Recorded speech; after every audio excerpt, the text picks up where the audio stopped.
Selamat sore, Pak. Selamat sore. Salam corona. Salam corona. Jadi ini karena corona, jadi kita tidak boleh salaman sebenarnya juga, tapi ini ya di sini aman, tidak ada corona. Dan Iya. Pastor, saya coba mampir sama saya sebagai Sri Kandi Papua Selatan, dan hari ini saya coba mampir di Taman Wisata di pusat paroki di Paroki Bunda Hati Kudus Wendu. Dan Pastor Andreas Panumbi, beliau adalah sebagai pastor paroki sekaligus pastor dekenat Wendu yang membawahi beberapa paroki mulai dari Wendu sampai lari ke Kuper dan juga ke Okaba dan sekitarnya. Itu beliau sebagai pastor deken dan sekaligus sebagai pastor paroki Wendu. Pastor, saya mau diskusi sedikit terkait dengan pusat taman wisata rohani yang ada di Wendu, dan saya sangat tertarik karena pastor menggalakkan bagaimana untuk merangkul umat supaya bisa ada aktivitas-aktivitas kerohanian dan terlebih khusus untuk membangkitkan ekonomi umat. Itu saya melihat di sini sudah ada beberapa spot dan lokasi yang disediakan oleh paroki untuk bisa ada kegiatan yang membangkitkan ekonomi bagi umat. Mungkin saya bisa minta ini sedikit dari pastor, bahwa untuk juga kepada saudara-saudara yang non-Kristen juga mungkin bisa ketika ada kegiatan mereka juga bisa melakukannya di Taman Wisata Rohani di Wendu, gitu pastor. Tadi memang saya sudah coba berkeliling. Ini terakhir saya harus jumpa dengan pastor parokinya. Ya baik, ini wilayah dulu Dekenat, sekarang sudah berubah menjadi Kevikepan. Kevikepan. Ya, Okay. Kevikepan Wendu. Kevikepan Wendu. Ya, dan saya sebagai deken atau pastor kepala ini sudah berubah menjadi vikaris episkopal. Vikaris episkopal. Ya, itu artinya wakil uskup untuk wilayah Kevikepan Wendu. Wilayahnya dari distrik Tubang, ya, Paroki Okaba, Kumbe, Wendu, Kuper, Erom, Muting, Bupul, Erambu sampai Sota. Sangat luas ya. Sangat luas, ya. Dan itu areal jangkauannya cukup jauh geografisnya. Iya. Ya, tapi untuk sementara kita fokus untuk yang di Wendu. Iya. Jadi salah satu paroki dari Kevikepan ini adalah Paroki Bunda Kudus Wendu. Ya. Kalau khusus untuk Wendu, saya sebagai pastor paroki di sini, saya memang melihat bahwa pastoral ini harus menyentuh kehidupan konkret dan harus menjawab ancaman-ancaman yang sedang menghadang masyarakat umat Allah, khususnya orang asli Papua. Orang Marin di sini kami fokus untuk itu, dan gereja Katolik sekarang fokus untuk itu. Nah, saya melihat tantangan itu tantangan ekonomi, juga kebudayaan. Nah, maka kami pikir-pikir terus menganalisa, melihat fenomena, kami berpikir bahwa pelayanan harus kita ciptakan sebuah inovasi baru. Inovasi kreativitas. Ya, kreativitas, ya. Untuk Evangelisasi baru itu berarti pelayanan yang kreatif. Nah, ini yang kami lakukan, pelayanan kreatif dalam konteks Papua.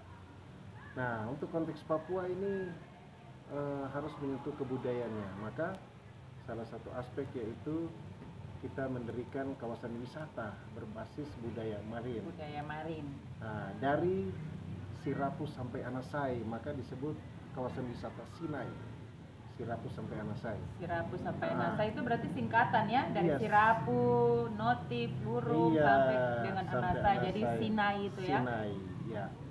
Nah, beberapa titik rohani, pusat-pusat rohani kami dirikan, mulai dari Sirapu. Nah, Sirapu itu ada bagian nama yang kecil lagi, nama sana itu Yonggo. Ya, ada Wenir, ada Indarem. Ini saya saya mau angkat juga nama-nama budaya Yonggo, asli. Wenir, Indarem. Iya, supaya jangan sampai hilang ya. Jadi di Yonggo ada satu tempat kawasan wisata rohani juga. Nanti bisa pergi saja, sangat bagus di Baik. tepi Kalimaro juga. Oke. Nah, terus nanti ke jalan lagi ke arah sini Indarem. Indarem. Itu ada. Terus jalan terus lagi ke sini ada di Wendu. Sekarang ini Ya, sekarang ya. ini rumah Bunda Maria, Bunda Tuturus di Wendu. Iya. Nanti jalan lagi Birok di sana. Birok itu Birok. juga satu tempat wisata rohani. Birok itu di Nasa ya. Birok itu di Kampung Matara. Oh, Matara ya, sorry. Di pesisir Matara. pantai juga, dan ini tempat bersejarah. Nah, dan kawasan wisata rohani kalau hanya untuk umat Katolik ini sangat terbatas. Maka saya juga mengajarkan kepada, dan Tuhan Yesus juga mengajarkan bahwa kita harus bergaul terbuka dengan semua lintas agama, lintas suku, lintas etnis ya.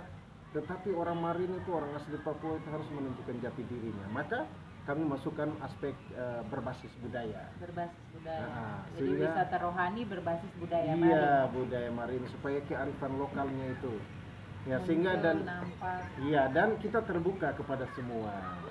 Jadi di sini memang membawa kesejukan untuk semua orang. Kita bisa lihat saja hari ini ya, bukan saja yang beragama Katolik, tapi juga ada Dari Islam, saudara-saudara dari Muslim juga ada. denominasi gereja, yang lain semua datang. Kita mau membangun persaudaraan. Nah, ini dari sisi berbasis budaya. Lalu orang Marin harus menunjukkan jati dirinya melalui apa? Nah, melalui ya dia harus menunjukkan bahwa ini potensi-potensi saya harus tunjukkan. Jadi mereka dapat uang. Ya. Karena di tempat-tempat wisata yang kita buka ranting-ranting. Nah, tetapi pokoknya itu ada di Wendu sini. Sebagai Ya, pusat paroki. Pusat paroki. Ranting-ranting itu di mana-mana ada. Dan sudah cukup banyak kawasan wisata. Luar biasa. Kawasan wisata pesisir pantai. Nah, jadi ini sungguh sangat bagus. Tujuannya kita mau melestarikan nilai-nilai budaya Marin supaya jati dirinya harus lebih kuat.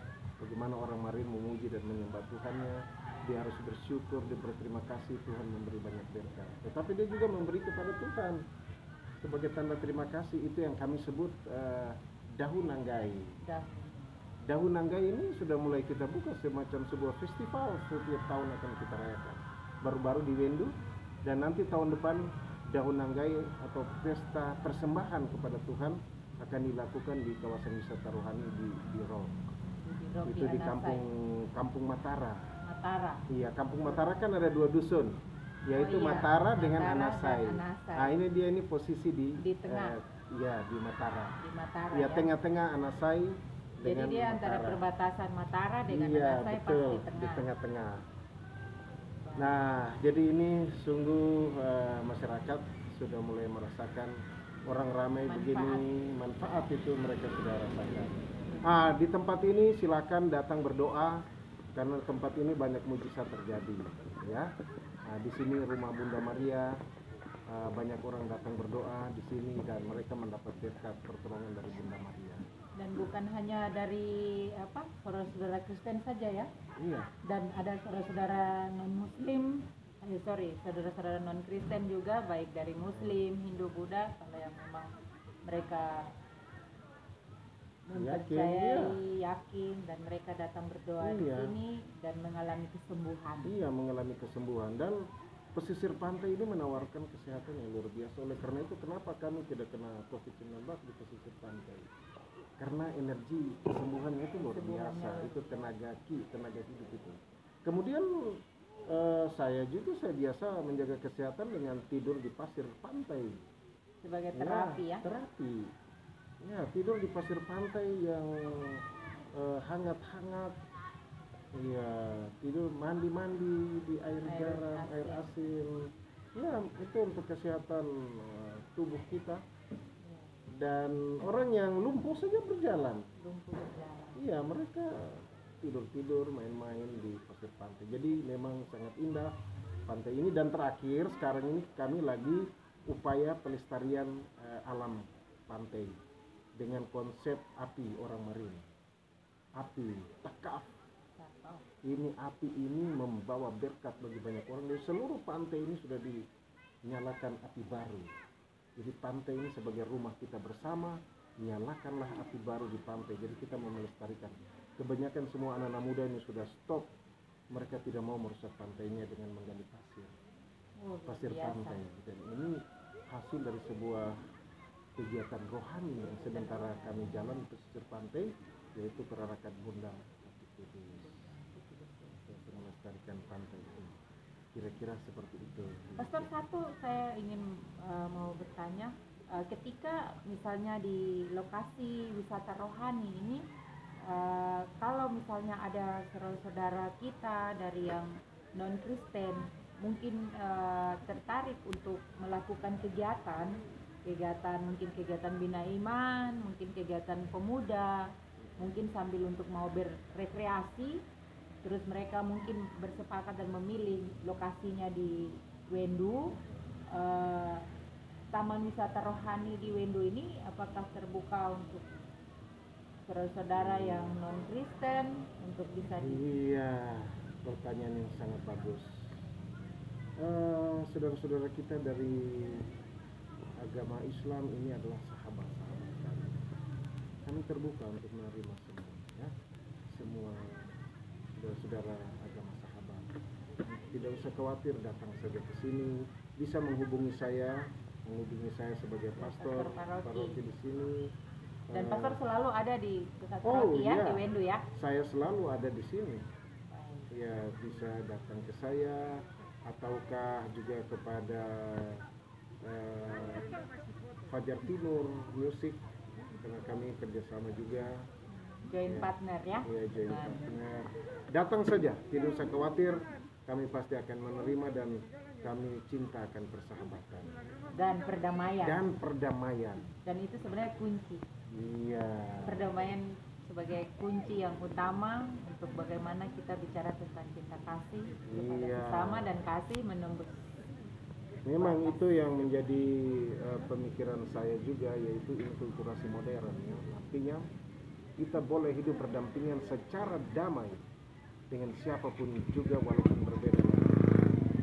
Nah, tempat ini terbuka untuk semua. Banyak saudara-saudara dari Muslim hadir datang rekreasi di sini.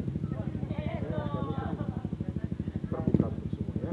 Salam persahabatan rukun selalu. Baik, terima kasih Pastor. Ya, sama-sama. Selamat sore dan senang dan salam corona. Jaga 3S, yaitu tetap bukan 3S, 3M. Oh, 3M ya. Mencuci tangan, memakai masker, dan menjaga jarak. Oh iya. Sekarang ini saya tidak pakai masker ini. Ya, saya pakai, tapi saya percaya bahwa di sini tidak ada corona. Iya, di sini zona hijau dan aman. Zona hijau Kami dan berdoa terus. Sampai saat tadi masih berdoa minta perlindungan Tuhan untuk seluruh masyarakat, dan mereka yakin api ini sudah menghalau semua. Amin. Dengan bunyi kendara. Baik, Oke? terima kasih. Sama-sama. Shalom. Shalom, Tuhan berkati.